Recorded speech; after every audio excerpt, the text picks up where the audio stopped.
Ya pemirsa, kita akan lanjutkan perbincangan kita bersama Mbak Prita ya. Tadi terakhir Mbak Prita membahas mengenai bahwa masyarakat masih bisa berinvestasi dengan banyaknya iuran dan harus ya. Lalu investasi seperti apa yang masih menarik pada saat ini mengingat suku bunga sedang turun, Mbak Prita? Sebetulnya kalau suku bunga turun itu, Mbak Suci, itu adalah peluang buat para investor.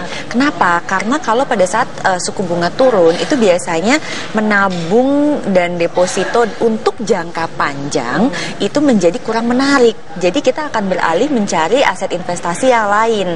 Contohnya, kita bisa berinvestasi di pasar modal. Berinvestasi di pasar modal itu kita bisa berinvestasi di saham, bisa di obligasi, dan juga di produk pasar uang lainnya. Nah, pertanyaannya adalah dengan uang yang kita punya, kita bisa membeli apa? Nah, kita sebetulnya di Indonesia saat ini dengan uang Rp100.000 tuh kita pertama bisa beli saham. Tetapi kan memang mungkin ini ada ilmunya tersendiri. Kadang-kadang orang awam sekali itu agak susah.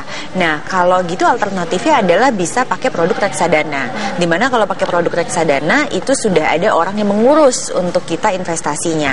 Nah, kalau untuk yang benar-benar awam dan mungkin khawatir dan tidak paham sama sekali, itu juga sekarang bisa tetap berinvestasi di emas, karena saat ini juga beberapa lembaga itu milik pemerintah itu membuat program khusus di mana kita hanya dengan uang katakanlah 10.000, 50.000 itu kita bisa mulai membeli emas.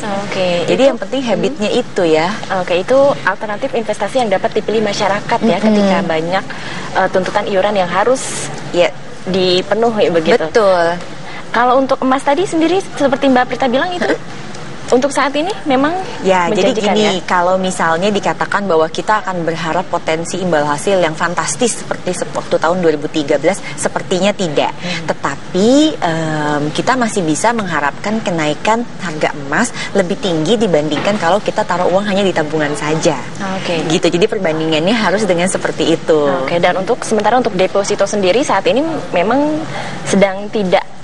Ya wajarnya menarik karena adanya penurunan suku bunga acuan dari pemerintah, BI rate sekarang hanya di 7%, itu kemungkinan besar ya memang imbal hasil di tabungan dan deposito juga akan ikut turun, karena kan memang ada aturannya hanya boleh berapa basis poin terhadap suku bunga acuan. Baik, terima kasih Mbak Prita sudah hadir di studio kami, karena keterbatasan waktu akhirnya perbincangan harus kita akhiri di sini.